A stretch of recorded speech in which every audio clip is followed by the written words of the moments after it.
Hi everyone, welcome to Profound IAS. Profound IAS में आपका स्वागत है। हम आज 15 जून के डीएनए के बारे में डिस्कस करने वाले हैं। इसमें हम फाइनेंस कमीशन जो इस्टेब्लिश होने वाला है उनके सामने क्या क्या चैलेंजेस हैं उसके बारे में बात करेंगे। फाइनेंस कमीशन होता क्या है वो पूरे बैकग्राउंड से हम लोग डिस्कस करेंगे। इसके अलावा जो मेडिकल रिसर्च होता है और जो मेडिकेशन होता है, क्लिनिकल ट्रायल्स होता है, उसमें किस प्रकार वुमेन का अंडर रिप्रेजेंटेशन है उसके बारे में एक आर्टिकल है वो हम डिस्कस करेंगे। इन्फ्लेशन के बारे में थोड़ी बातें करेंगे, ट्रांसजेनिक क्रॉप्स के बारे में बातें करेंगे। तो बहुत कुछ है इस एडिटोरियल में, ठीक है। तो बने रहिए शुरुआत से लेकर अंत तक, इससे आपको काफ़ी कुछ पता चलने वाला है डीएनए के बारे में, ठीक है, और हमारे day to day current affairs के बारे में, ठीक है। हमारे यूपीएससी प्रीलिम्स और मेंस दोनों के पर्सपेक्टिव से बहुत इंपॉर्टेंट है, ठीक है।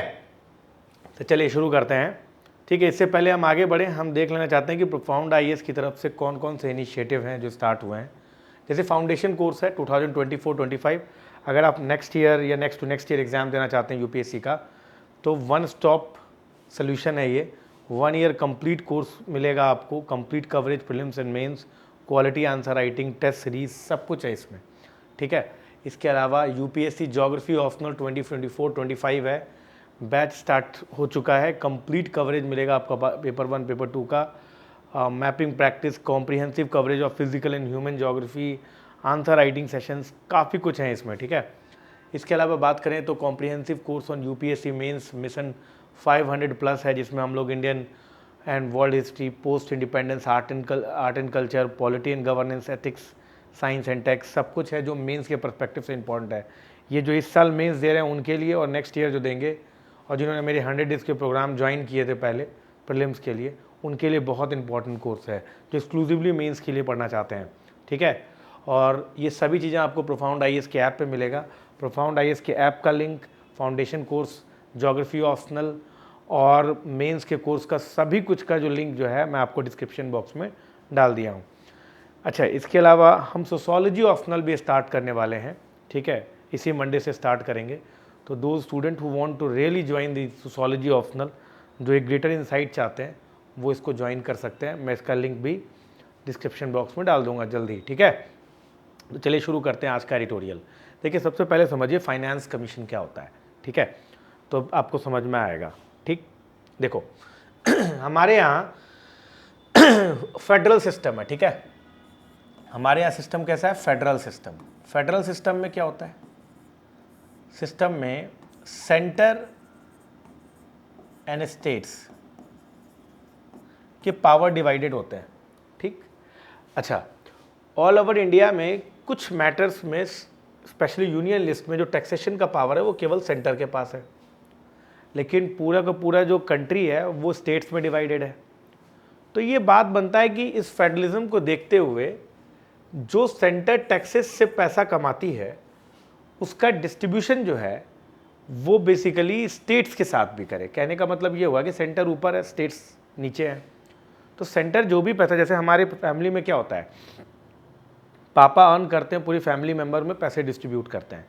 सिमिलरली जो है, अब ऐसा पापा सन वाला रिलेशन तो नहीं है यहाँ पे, तो इक्वल डिस्ट्रीब्यूशन ऑफ पावर है, लेकिन सेंटर ऊपर आता है। सेंटर अगर कोई भी टैक्स के थ्रू पैसा कलेक्ट करती है तो उसको स्टेट्स के साथ शेयर करे, समझ में आ रहा है, क्योंकि पूरी जो कंट्री है वो स्टेट्स में डिवाइडेड है, ठीक है। तो इसको हम लोग कई बार फिस्कल फेडरलिज्म भी कहते हैं, ठीक।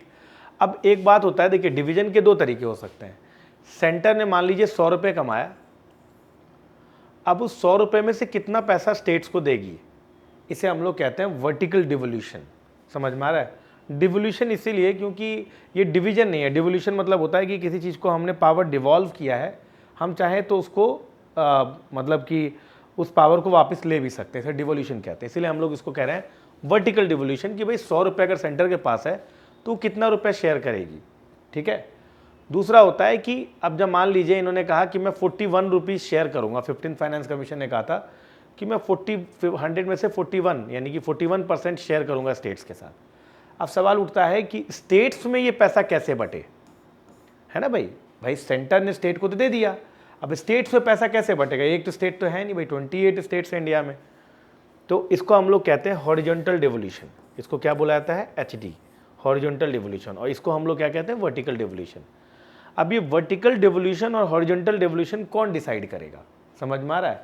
अब इसमें कोई एक इंडिपेंडेंट बॉडी होनी चाहिए, है ना। इसको हम लोग कहते हैं फाइनेंस कमीशन, ठीक है, फाइनेंस कमीशन, फाइनेंस कमीशन, ठीक है। हमारे कॉन्स्टिट्यूशन में आर्टिकल 280 में फाइनेंस कमीशन का प्रोविजन है। ये हर एक 5 साल पे प्रेसिडेंट इसको अपॉइंट करती है, और इसके जो मेंबर्स हैं उनके क्वालिफिकेशन क्राइटेरिया जो है वो प्रेसिडेंट डिसाइड करते हैं। उस हिसाब से फाइनेंस कमीशन एक्ट है जिसमें क्राइटेरिया डिसाइडेड है। 5 मेंबर बॉडी होता है, ये समझ में आ गया। 15th, अब तक 15 फाइनेंस कमीशन आ चुके हैं, ठीक है, 15th फाइनेंस कमीशन। ये तो मैं आपको जो कुछ बातें स्टैटिक बता रहा हूँ। अब तक टोटल जो है ना 15th फाइनेंस कमीशन आ चुका है, समझ में आ गया। 15th फाइनेंस कमीशन का रिकमेंडेशन 2021 से लेके 25 तक का था, ठीक। अब 2026 से फाइनेंस कमीशन का अगला 2026 से लेके 2030 तक का जो रिकमेंडेशन है वो 16th फाइनेंस कमीशन देखेगी, समझ में आ रहा, 16th फाइनेंस कमीशन देगी, ये बात ध्यान रखिएगा। अब सवाल उठता है कि क्या अब 16th फाइनेंस कमीशन अगर 2026 का रिकमेंडेशन देगी तो अब 2023 आ चुका है, तो 2023 में ही हमें जो है फाइनेंस कमीशन इस्टेब्लिश कर देना चाहिए, ताकि वो 1-1.5 साल लगाए, प्रेपरेशन करे, पूरा चीज़ देखे, उस हिसाब से हॉरिजॉन्टल और वर्टिकल डिवोल्यूशन डिसाइड करे, समझ में आ गया। जैसे 2021 वाला जो था 2020-21 वाला, उसको 2017 में, यानी कि 15th फाइनेंस कमीशन को 2017 में ही अपॉइंट कर दिया गया था, तो 2-3 साल पहले हो जाता, तो 2023 में अपॉइंट कर देना चाहिए, ठीक है। तो 1-2 महीने में अपॉइंट हो भी जाएगा। तो ये आर्टिकल जो किया गया है, ये आर्टिकल बेसिकली ये जो फाइनेंस कमीशन इस्टेब्लिश होने वाला है वो किन बातों को देखे हॉरिजॉन्टल वर्टिकल डिवोल्यूशन में, उसके बारे में ये बताया गया है, ठीक है। ये आर्टिकल बहुत इंपॉर्टेंट इसलिए इस पर्सपेक्टिव से भी है कि इस आर्टिकल को डी सुब्बाराव जी ने लिखा है, जो खुद एक IAS थे, IAS ऑफिसर थे और former governor of reserve bank of India रहे हैं। तो इस आर्टिकल में आपको थोड़ा सा डीपर इंसाइट्स मिल सकता है फाइनेंस कमीशन के पर्सपेक्टिव से, ठीक है। बस इसमें यह है कि इन्होंने थोड़ा पुराने फाइनेंस कमीशन के सामने क्या चैलेंजेस थे उसके बारे में ज़्यादा फोकस कर दिया rather than for the new. चलो ठीक है, हम लोग देख लेते हैं क्योंकि वो अभी भी हमारे लिए रेलिवेंट है, ठीक। तो 280 आर्टिकल मैंने बताया फाइनेंस कमीशन, उसका काम है हॉरिजॉन्टल और वर्टिकल डिवोल्यूशन देखना। हॉरिजॉन्टल वर्टिकल डिवोल्यूशन मैंने बता दिया। वर्टिकल का मतलब होता है सेंटर स्टेट्स को कितना पैसा देगी, और हॉरिजॉन्टल का मतलब है कि स्टेट्स में कितना डिवाइड होगा, समझ में आ गया।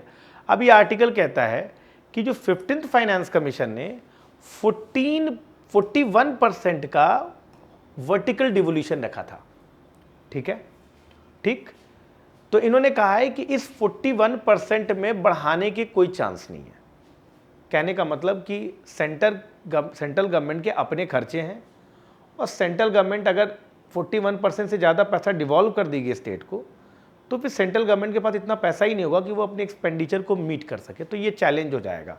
तो इन्होंने कहा कि इसमें तो ज़्यादा कोई स्कोप नहीं है, तो vertical devolution 16th finance commission भी ज़्यादा नहीं बढ़ाएगी, 1-8% इधर उधर ऊपर नीचे कर दे तो वो बात अलग है। इन्होंने कहा जो भी चांसेस हमें नजर आ रहे हैं वो हॉरिजॉन्टल डिवोल्यूशन में नजर आ रहे हैं, कि न्यू पैरामीटर्स आ सकता है हॉरिजॉन्टल डिवोल्यूशन में, ठीक। अच्छा, जैसे कोई कमिटी बैठती है कभी भी किसी भी मुद्दे को देखने के लिए, तो उसके लिए टर्म ऑफ रेफरेंसेस दिए जाते हैं। सिमिलरली फाइनेंस कमीशन भी जब बैठती है तो उससे पहले उसके लिए टर्म ऑफ रेफरेंसेस दिए जाते हैं। अभी टर्म ऑफ रेफरेंस क्या है? नॉर्मली प्रेसिडेंट जब अपॉइंट करते हैं फाइनेंस कमीशन को, तो उस वक्त जो है कुछ टर्म ऑफ रेफरेंसेस देते हैं कि भैया इन मामलों को गौर करते हुए अपना रिकमेंडेशन दें, समझ में आ रहा है? ये एक तरह का गाइडिंग लाइट होता है। तो जब 15th फाइनेंस कमीशन को जब स्टैब्लिश किया गया था 2017 में, तो कुछ टर्म ऑफ रेफरेंसेस दिए गए थे जो बड़े कंट्रोवर्शियल हुए थे, जिनमें इन्होंने इस आर्टिकल में 2 बातें कही है, एक ये और दूसरी ये। देखिए क्या बात कहा है इन्होंने। जो पहला कंट्रोवर्शियल प्रोविजन था 15th फाइनेंस कमीशन में, वो ये था कि नॉर्मली जो population 15th finance commission horizontal devolution, क्योंकि वर्टिकल डिवोल्यूशन में कोई छेड़छाड़ नहीं हो सकती। अब जो बात कही गई हॉरिजॉन्टल के लिए, हॉरिजॉन्टल डिवोल्यूशन करने के लिए यानी कि स्टेट्स के बीच में पैसा बांटने के लिए कुछ क्राइटेरिया होता है। उन कुछ क्राइटेरियाज में से एक क्राइटेरिया पॉपुलेशन है कि किसी स्टेट का अगर पॉपुलेशन ज़्यादा होगा तो उसे हम ज़्यादा पैसा देंगे, क्योंकि उन्हें उनके खर्चे ज़्यादा होंगे। ऑफ कोर्स ये तो बात नेचुरल है। अब सवाल उठता है कि पॉपुलेशन 1971 का लिया जाए या 2011 का लिया जाए। तो आप लोग के दिमाग में ऑब्वियस आइडिया ये आएगा कि यार 1971 का आप क्यों लोगे, 2011 का लीजिए, क्योंकि लास्ट सेंसस तो यही है। पर प्रॉब्लम है, अगर मान लीजिए मैंने 2011 का सेंसस ले लिया तो उसमें सबसे बड़ी प्रॉब्लम हमारे सामने क्या आने वाली है, समझिए इस बात को। तो सबसे बड़ी प्रॉब्लम यह आएगी कि जिस स्टेट का पॉपुलेशन ज़्यादा है, जैसे यूपी बिहार, इनका पॉपुलेशन ज़्यादा है तो इनको ज़्यादा पैसा मिल जाएगा यूपी बिहार को, समझ में आ रहा है कि नहीं। लेकिन वहीं पर जहाँ पर जैसे केरला हो गए, कर्नाटका हो गए, तमिलनाडु हो गए, जिन्होंने पॉपुलेशन कंट्रोल करने के लिए बहुत काम किया है, फैमिली प्लानिंग करी है, बहुत सारे इंसेंटिव्स दिए हैं, उनके बहुत खर्चे हुए हैं, समझ में आ रहा, उन्होंने तो अपने पॉपुलेशन को कंट्रोल कर लिया, तो भैया उन्हें कम पैसा मिलेगा। इसका मतलब इन्होंने मेहनत करी है पॉपुलेशन कंट्रोल करने के लिए, तो इन्होंने परफॉर्म अच्छा किया है नॉर्थ इंडियन स्टेट से, इसके बावजूद इनको कम पैसा मिल रहा है, जिनके पॉपुलेशन ज़्यादा है उनके ज़्यादा पैसा मिल रहा है। ये तो अनफेयर हो गया साउथ इंडियन स्टेट्स के लिए, उन्होंने तो बड़ी मेहनत करी है। तो इस चीज़ को देखते हुए अब यहाँ पर दिमाग में लगाया गया कि 2011 सेंसस नहीं होना चाहिए, 1971 सेंसस होना चाहिए। तो जो प्रीवियस फाइनेंस कमीशन था वो 1971 सेंसस के हिसाब से काम करती थी, ताकि उन स्टेट्स को इंसेंटिवाइज किया जा सके जिन्होंने फैमिली प्लानिंग पे वर्क किया है, समझ में आ गया। लेकिन जब 15th फाइनेंस कमीशन का टर्म ऑफ रेफरेंस हुआ तो उन्होंने कहा कि देखो क्या हम 2011 का रिकमेंडेशन ले सकते हैं, और इस टर्म ऑफ रेफरेंसेस के बेसिस पे 15th फाइनेंस कमीशन ने रिकमेंडेशन में ये भी कर दिया कि 2011 के सेंसस के बेसिस पर ही पॉपुलेशन पर ही जो है पैसा बांटा गया स्टेट्स के बीच में, ठीक है। तो इससे साउथ इंडियन स्टेट्स थोड़ी दुखी हुई है। हालांकि उसमें एक और डेमोग्राफिक परफॉर्मेंस का भी क्लॉज जोड़ा गया जिससे साउथ इंडियन स्टेट्स को फायदा हुआ है, समझ में आ गया। तो ये एक कंट्रोवर्शियल प्रोविजन था 2011 का पॉपुलेशन लेना। ये इस बार के लिए भी होगा कि क्या हम डेमोग्राफिक परफॉर्मेंस वाला हटा दें, पूरी तरीके से 2011 में आ जाएं, इस बार वाले के लिए भी होगा। दूसरी जो प्रॉब्लम कन्फ्लिक्ट राइज हुआ था वो हुआ था रेवेन्यू डेफिसिट को लेकर। इसमें टर्म ऑफ रेफरेंस में ये कहा गया था कि भाई जिनका रेवेन्यू डेफिसिट ज़्यादा होगा उन्हें हम ज़्यादा पैसा देंगे, ताकि क्योंकि उनके खर्चे ज़्यादा हैं, समझ में आ रहा है। अब इन्होंने कहा कि ये तो गलत बात है। अब कोई मान लीजिए कोई इरिस्पॉन्सिबल स्टेट्स है जो फालतू खर्चे करता है फ्रीबी में, समझ में आएगा कि नहीं। तो ऐसे कंडीशन में तो उनके रेवेन्यू डेफिसिट ज़्यादा होगा। तो इसका मतलब कि इरिस्पॉन्सिबल स्टेट्स को आप ज़्यादा पैसा दे रहे हैं इरिस्पॉन्सिबिलिटी शो करने के लिए। तो ये भी एक कंट्रोवर्शियल प्रोविजन था। खैर, ये पुराने फाइनेंस कमीशन की इन्होंने बात करी है। अब ये नए फाइनेंस कमीशन के सामने क्या क्या चैलेंजेस हैं वो देखिए। सबसे पहली बात तो एक तो ये चैलेंजेस तो हैं ही, दूसरा इन्होंने ये कहा कि नॉर्थ एंड साउथ डिवाइड का चैलेंज है। देखिए, इन्होंने कहा है कि नॉर्थ एंड साउथ डिवाइड कैसे है, बड़ा अच्छा, बहुत सही बात इन्होंने करी है, ठीक है। नॉर्थ एंड साउथ डिवाइड कैसे है, इन्होंने कहा नॉर्थ एंड साउथ डिवाइड जो है वेरियस एस्पेक्ट्स में है। अब ये नॉर्थ एंड साउथ डिवाइड का क्या मतलब हुआ, इन्होंने कहा कि नॉर्थ इंडिया जो है, समझ में आ रहा है, वो पॉलिटिकली, इकोनॉमिकली, इंफ्रास्ट्रक्चरली डिफरेंट है साउथ इंडिया से। इन्होंने कहा कि कुछ पॉलिटिकल एरिना में कुछ बातें हो रही हैं जिसके तहत कहा जा रहा है कि नॉर्थ इंडिया में ज़्यादातर बीजेपी लेडन स्टेट्स हैं, मतलब मेजोरिटी ऑफ द स्टेट्स जो हैं उनमें बीजेपी की गवर्नमेंट है।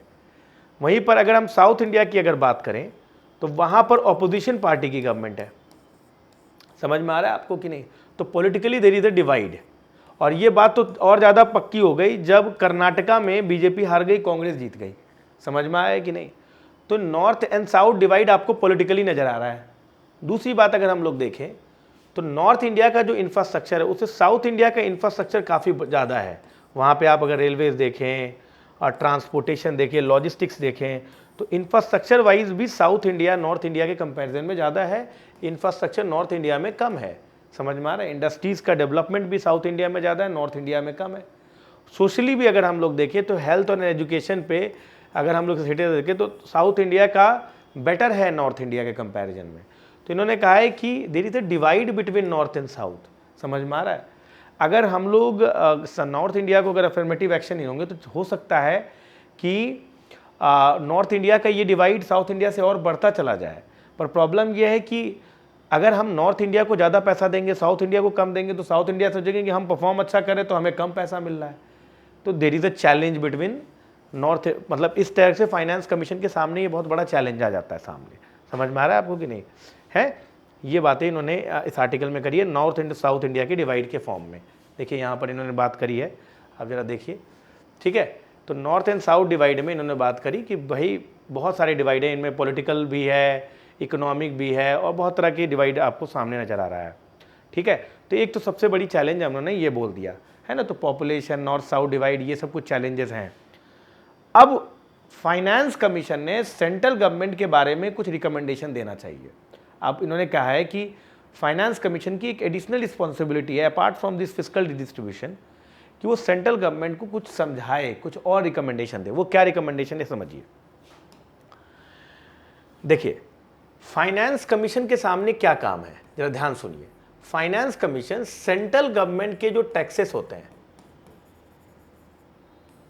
है ना, उसको सेंटर और स्टेट दोनों के बीच में डिवाइड करता है, ये काम करता है ना।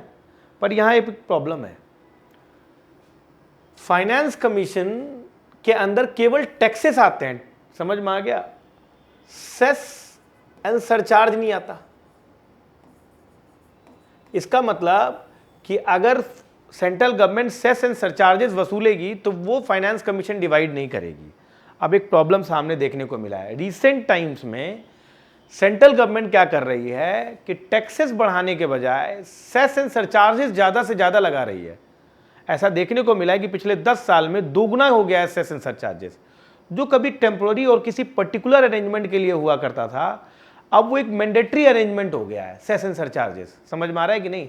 तो ये एक बहुत बड़ी चीज़ दिखाई दे रहा है हम लोग के सामने कि सेस एंड सरचार्जेस की वैल्यू जो है वो काफ़ी ज़्यादा बढ़ गई है। इसके वजह से क्या हो रहा है कि टैक्स की वैल्यू नहीं बढ़ रही है। अगर सेस एंड सरचार्जेस नहीं होता तो टैक्स बढ़ता।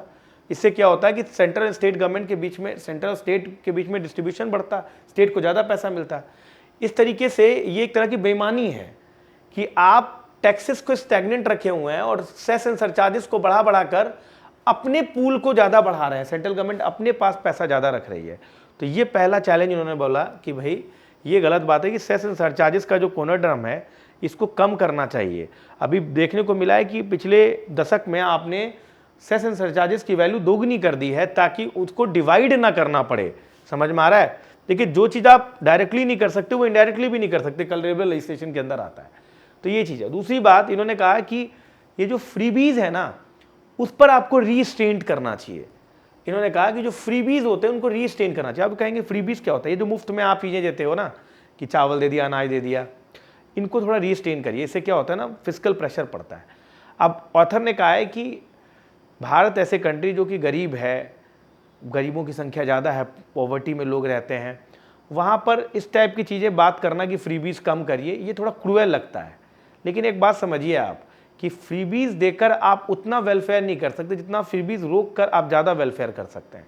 तो इन्होंने कहा है कि फाइनेंस कमीशन का ये भी काम है कि इन पर भी रिकमेंडेशन दे। समझ में आ रहा है? तो ये सारी बातें जो हैं इस आर्टिकल में कहा है। ठीक है, तो what are the point to be noted? मैंने बहुत डिटेल में बता दिया आपको, बस इंपॉर्टेंट पॉइंट आपके सामने रख रहा हूँ। पॉइंट टू बी नोटेड,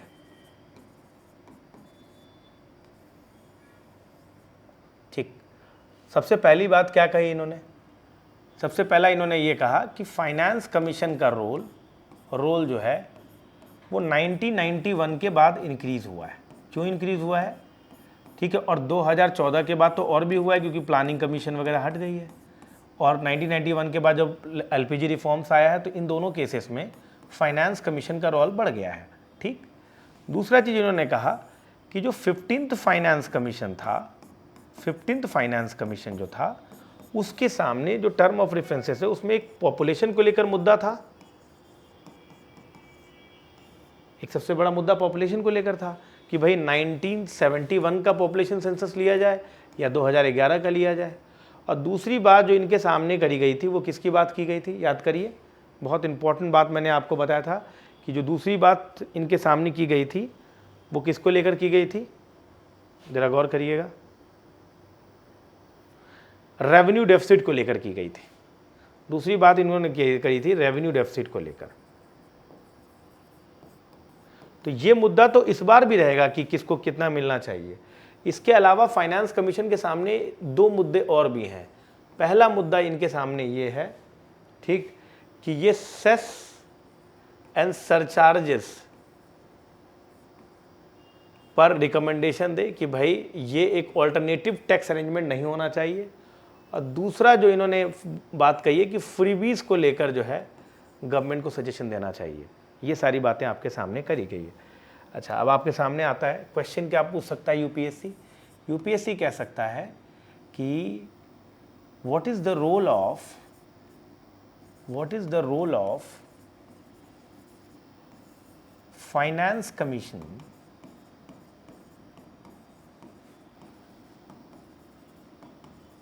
ठीक है in fiscal federalism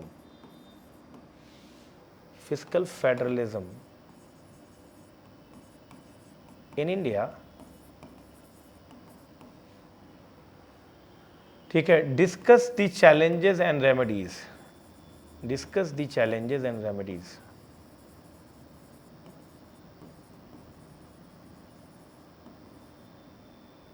to 50 words 15 marks. ठीक, आप जरा एक करके लिख के बताना। ठीक, चलिए आगे बढ़िए।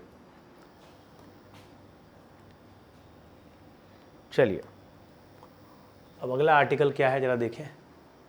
Mail centric medicine is affecting women health. अब ये आर्टिकल क्या बोला जा रहा है समझिए। देखिए ये आर्टिकल ने तो मुझे भी बड़ा मतलब बहुत बेहतरीन आर्टिकल है ये।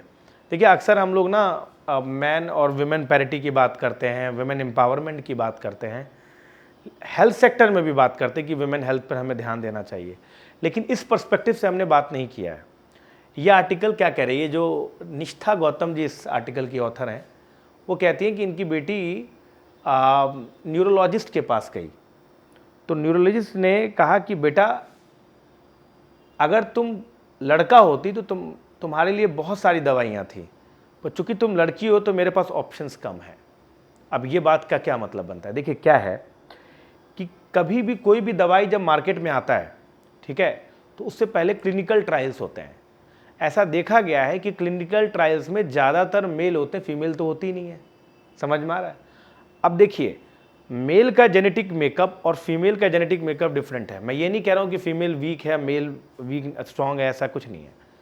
मेल का जेनेटिक मेकअप और फीमेल का जेनेटिक मेकअप अलग है। तो कैसे ऐसे पॉसिबल हो सकता है कि जो क्लिनिकल ट्रायल्स आपने मेन पे किए हैं वो विमेन पे भी अप्लाई होगा? विमेन के जो हेल्थ इश्यूज़ हैं वो डिफरेंट हैं। समझ में आ गया?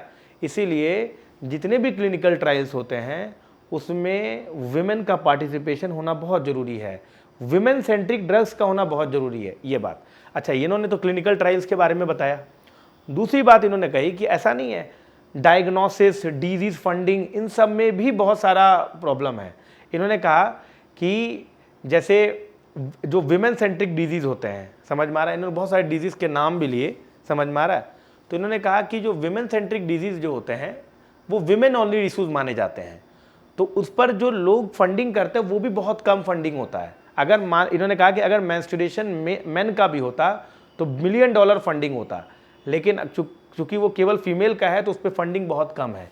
इसके अलावा इन्होंने कुछ और बातें कही। इन्होंने कहा कि ऐसा देखने को मिला है कि जो कैंसर हो, चाहे हाइपरटेंशन हो, चाहे हार्ट अटैक हो, कुछ भी कह लो आप, women is more vulnerable to men. और ये सबसे ज़्यादा गड़बड़ बात तब है कि इनके पास मेडिकेशंस भी विमेन सेंट्रिक नहीं है। तो यही सारी बातें इस आर्टिकल में इन्होंने कहने की कोशिश किया है जो मैंने आपको बताया। समझ में आ रहा है? इन्होंने बोला है, देखो क्या, मैं आपको थोड़ा सा सुना भी देता हूँ। एग्जैक्टली इन्होंने यही बात कहा है। इन्होंने देखो, the male model of medicine is thriving and so is the tendency of the treating women as smaller men, despite a growing body of research insisting on psychological differences, genetic and epigenetic differences between men and women। समझ में आ रहा है? इन्होंने कहा है कि mail model of medicine चल रहा है। इसके अलावा बोला इंडिया एक फार्मेसी ऑफ द वर्ल्ड है, वहां पर तो और भी बिगर इंप्लीकेशंस इसके देखने को मिलेंगे। इन्होंने बोला कि nearly 1/5 of medication showed the difference in active dose between main and women. कहा भाई साहब कम से कम 20% ऐसे ट्रायल्स हुए जिसमें पता चला कि जो एक डोज का इम्पैक्ट मेन और विमेन में अलग अलग है। इन्होंने बोला कि एक दवाई है जोल्पिडम एक कॉमन स्लीप मेडिसिन है। वो बता रहे हैं क्या कि या तो विमेन ज़्यादा डोज ले लेती हैं या कम डोज ले लेती है, क्योंकि विमेन के हिसाब से वो दवा नहीं बनाया हुआ है। समझ में आ रहा है आपके नहीं? इन्होंने बोला कि 20%, 26% of the men and 31% of the women age 61 to 70 have symptoms of indicating a high likelihood of depression. कहा कि वुमेन में डिप्रेशन रेट भी बहुत ज़्यादा है। इन्होंने बोला the study formally notes that depression rates and the prevalence of anxiety are higher for women than men. कह रहे हैं एंग्जाइटी जो है वो भी वुमेन में ज़्यादा है। इन्होंने बोला कि women with the early onset of depression are less likely to obtain college degrees and pursue post graduate degrees. कहा कि भैया डिग्रीज वगैरह भी जो हैं ये डिप्रेशन में रहेंगी तो वुमेन कम होगी, तो कॉग्निटिव डेवलपमेंट कम होगा, वुमेन का पार्टिसिपेशन कम हो जाएगा। यही सारी बातें इन्होंने पूरे इस आर्टिकल में करा है, समझ में आ रहा है। तो इन्होंने कहा है कि फीमेल सेंट्रिक जो है रिसर्च होना चाहिए हेल्थ केयर सेक्टर में। तो what are the point to be noted in this article? Point to be noted क्या है? इन्होंने कहा है क्या कि मेल सेंट्रिक मेडिसिन है, मेल सेंट्रिक मेडिसिन है, क्योंकि जो क्लिनिकल ट्रायल्स होते हैं उनमें ज़्यादातर मेल है, जबकि मेल और फीमेल में there are many genetic differences. तो मेडिसिन में भी आपके डिफरेंस होने चाहिए। सबसे पहली बात तो इन्होंने ये कहा। दूसरी बात इन्होंने कहा कि जो विमेन का जो प्रिवेलेंस ऑफ डिजीज़ है वो बढ़ा है। विमेन का चाहे वो डिप्रेशन रहा हो, कैंसर रहा हो, हाइपरटेंशन रहा हो, ये सारे रेट मेन के कंपैरिजन में बढ़े हैं, जिसके वजह से उनके कॉग्निटिव डेवलपमेंट में भी चेंजेस आए हैं, बदलाव आया है। तो समय आ गया है कि आपका हेल्थ सिस्टम और मेडिकेशन जो होना चाहिए और क्लिनिकल ट्रायल्स वो फीमेल सेंट्रिक होना चाहिए। आपको समझना पड़ेगा कि विमेन की जो डिजीज़ हैं वो केवल विमेन ओनली नहीं है, इससे हेल्थ डिजीज़, समझ में आ गया। जब आप मेडिकल सेक्टर को जेंडर कलर से हटा देंगे तो काफ़ी सारी चीज़ें बदल जाएंगी, समझ में आया। व्हाट आर द क्वेश्चन क्या पूछा जा सकता है इसमें कि male centric health care is the threat to the nation, threat to the national development,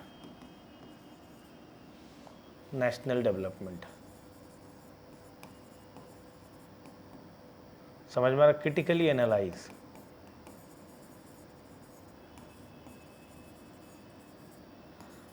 to 250 words, 15 marks.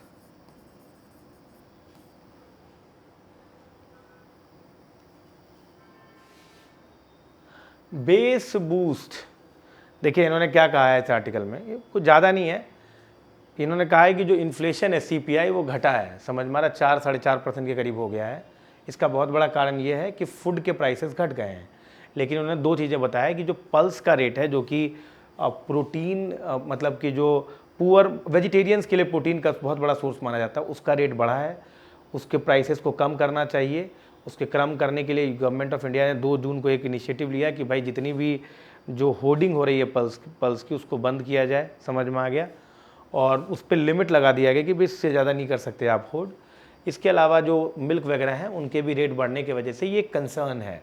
इन्होंने कहा है कि इन्फ्लेशन जो है उसको बहुत ज़्यादा नहीं बढ़ने देना चाहिए। अगर इन्फ्लेशन रेट कम होगा तो परचेजिंग पावर बढ़ता है आदमी का, ठीक है। तो पुअर का परचेजिंग पावर बढ़ाना चाहिए, ग्रोथ के लिए भी और पुअर के लिए भी सही है, ठीक है। स्ट्रेंथनिंग द ICDS स्कीम, अब इस आर्टिकल में क्या कहा गया समझिए। ये आर्टिकल क्या कह रहा है, देखिए ICDS क्या है, इंटीग्रेटेड चाइल्ड डेवलपमेंट प्रोग्राम या स्कीम, ठीक है। तो ICDS स्कीम क्या है, ये जो आपको 0 से 6 ईयर्स के जो बच्चे होते हैं, प्रेग्नेंट वुमेन होती है, लैक्टेटिंग मदर्स होते हैं, इनके लिए ये स्कीम है। बेसिकली इनके लिए न्यूट्रिएंट सप्लीमेंट प्रोवाइड किया जाता है, फॉलिक एसिड वगैरह। बच्चों का आंगनवाड़ी एजुकेशन प्रोवाइड किया जाता है, प्री स्कूलिंग के लिए जो हेल्थ रिक्वायरमेंट्स है, वैक्सीन वगैरह हैं, वो सब चीज़ें इसमें प्रोवाइड की जाती हैं। ऐसा कहा गया है कि ICDS का बहुत कमेंडेबल इंपॉर्टेंस है।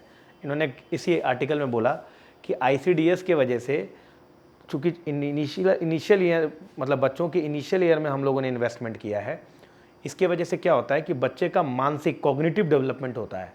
तो ऐसा देखने को मिला है कि जो ICDS जिस डिस्ट्रिक्ट में ICDS का ज़्यादा बढ़िया कवरेज है, वहाँ पर बच्चे लंबे समय तक स्कूल में हैं और उनका जो ग्रेड्स है जो स्कूल में परफॉर्मेंस है वो भी बढ़ा है। ऐसे कई सारे स्टडीज़ के थ्रू इन्होंने समझाने की कोशिश किया है। इन्होंने बोला कि adolescent age 13 to 18 who born in villages with the proper ICDS implementation showed a 7.8% increased likelihood of school enrollment and completed an average of 0.8 additional grades. इन्होंने बोला कि इनरोलमेंट भी बढ़ रहा है और परफॉर्मेंस भी बढ़ा है स्टूडेंट का, जहाँ पे आईसीडीएस का कवरेज ज़्यादा अच्छा है, ग्रेड्स भी बढ़े हैं और स्कूल में उनका जो है उनका इनरोलमेंट रेशियो भी बढ़ा है। लेकिन उन्होंने कहा है कि हम एक सजेशन देते हैं ताकि आईसीडीएस और अच्छी तरह से इम्प्लीमेंट हो सके। उसके लिए उन्होंने बोला कि जो आंगनवाड़ी वर्कर हैं, देखो आईसीडीएस के अंदर जो वर्कर्स हैं वो कम हैं, उसके वजह से कवरेज में प्रॉब्लम होती है। तो इन्होंने कहा है कि आंगनवाड़ी वर्कर को भी आईसीडीएस के अंदर रख देना चाहिए, जिससे उसका इम्प्लीमेंटेशन बहुत अच्छी तरीके से होगा। उन्होंने बोला इससे 5 बेनिफिट होंगे, ठीक है। पहला इन्होंने बोला, ध्यान सुनिएगा सर, 5 बेनिफिट, इसको आप लिख लें, समझ में आ गया तो बहुत आपके लिए इंपॉर्टेंट, मतलब अच्छा रहेगा। पहला इन्होंने बोला है कि it would lead to better health and educational outcomes. तो पहला क्या बोला कि इससे हेल्थ और मैंने बोला आपको हेल्थ भी बढ़िया होगा और एजुकेशनल आउटकम्स भी बढ़िया होगा। दूसरी बात इन्होंने आपसे ये कही कि अगर हम लोग आईसीडीएस का कवरेज बढ़ाते हैं तो children who remain enrolled also exhibited reduce rates of child stunting and severe mall nutrition. तो इन्होंने बोला कि अगर आईसीडीएस में ज़्यादा से ज़्यादा आंगनवाड़ी वर्कर रखेंगे तो उसका कवरेज बढ़ेगा, इससे माल न्यूट्रिशन और स्टंटिंग कम होगी, स्कूल्स में इनरोलमेंट रेशियो भी बढ़ेगा। थर्ड इन्होंने आपके सामने क्या रखा कि थर्ड इन्होंने बोला कि अगर आईसीडीएस में अगर हम लोग ज़्यादा से ज़्यादा लोग बढ़ा देते हैं तो cost of nationwide roll out of this model is relatively insignificant होगा in comparison to the potential advantages it offer. मतलब आपने कहा, आप कहोगे कि सर ऐसा है कि अगर हम लोगों ने आंगनवाड़ी वर्कर और वर्कर के नंबर्स ज़्यादा बढ़ा दिए तो ऐसे तो खर्चा भी बढ़ जाएगा क्योंकि उनको पैसा भी देना पड़ेगा। लेकिन उन्होंने कहा कि जो इंक्रीज एक्सपेंडिचर है और जो आउटकम है वो आउटकम बहुत ज़्यादा होगा इंक्रीज एक्सपेंडिचर के कंपैरिजन में। तो ये थर्ड चीज़ उन्होंने आपके सामने कही। फिर चौथा कह रहे हैं क्या कि जो न्यू आंगनवाड़ी वर्कर हैं उनको जो है रिस्पॉन्सिबिलिटी दी गई है of concentrating only pre school and early childhood education. इससे क्या होगा कि बच्चे का एजुकेशन रेट भी बढ़ेगा। और पांचवी चीज़ उन्होंने बोला है क्या कि इससे जो है आपका जॉब अपॉर्चुनिटी भी बढ़ेगा क्योंकि ज़्यादा से ज़्यादा वर्कर आप उसके अंदर लेंगे। तो ये 5 बेनिफिट आप किसी पेज में लिख लो, समझ में आ रहा है, पॉज करके आराम से लिख लो, समझ में आए, ये आपके एग्जाम में आपके लिए बहुत इंपॉर्टेंट है। ये एक सजेशन है जिससे 5 बेनिफिट मिलेंगे, इससे आप आईसीडीएस में भी लिख सकते हैं, ठीक है। चलिए आगे बढ़ते हैं। अच्छा, the status of transgenic crops in India. इन्होंने बोला है कि ट्रांसजेनिक क्रॉप का क्या स्टेटस। अब ये क्या मुद्दा है उतना हमें जानने की जरूरत नहीं है। ट्रांसजेनिक क्रॉप उसको कहते हैं जो कि बेसिकली जीन एडिटिंग के थ्रू बनाया जाता है, ठीक है। जीन एडिटिंग के थ्रू कौन कौन से, जैसे बीटी कॉटन होता है, पहले बीटी कॉटन बनाया गया था, वो ट्रांसजेनिक क्रॉप है। ऐसा ही एक क्रॉप का कमर्शियल मतलब कि कमर्शियल यूसेज की बात करी गई है, वो है ये कमर्शियल डिप्लॉयमेंट की बात की, वो है Cry2AI। ये कॉटन क्रॉप है। इन्होंने क्या कहा है कि ये जो कॉटन क्रॉप है, अगर Cry2AI ऐसा ट्रांसजेनिक क्रॉप है जिससे जो पिंक बॉलवर्म है जो अक्सर कॉटन क्रॉप को ख़राब कर देता है, उस पिंक बॉलवर्म को ये भगा देगा। पिछले बीटी में भी ये पिंक बॉलवर्म की बात हो रही थी, समझ में आ रहा है, बीटी क्रॉप में। अभी ये Cry2AI बोला है कि ये मतलब पेस्ट रेसिस्टेंट है, ये पिंक बॉलवर्म को हटा देगा, ठीक, ये बात इन्होंने कहा है। हालांकि इस चीज़ के अगेंस्ट महाराष्ट्र, तेलंगाना और गुजरात, इन तीनों गवर्नमेंट ने कहा है कि भैया हम इसका इस्तेमाल नहीं करेंगे। तीनों स्टेट्स ने ऐसा इसलिए कहा है क्योंकि ये मानते हैं कि इसका अप्रूवल GAC ने दिया है कमर्शियल यूसेज के लिए, और एग्रीकल्चर स्टेट सब्जेक्ट है, इसलिए स्टेट के कंसेंट की बहुत ज़रूरत है, ठीक है। तो स्टेट कंसेंट जब भेजा गया तो गुजरात ने तो मना कर दिया, तेलंगाना ने कहा नहीं अभी तो हमारा क्रॉप चल रहा है, अभी हम नहीं इस्तेमाल करेंगे। गुजरात, महाराष्ट्र ने भी अपने रिजर्वेशन दिए। तो कहने का मतलब ये है कि गुजरात, महाराष्ट्र और Telangana is not ready to implement this Cry2AI।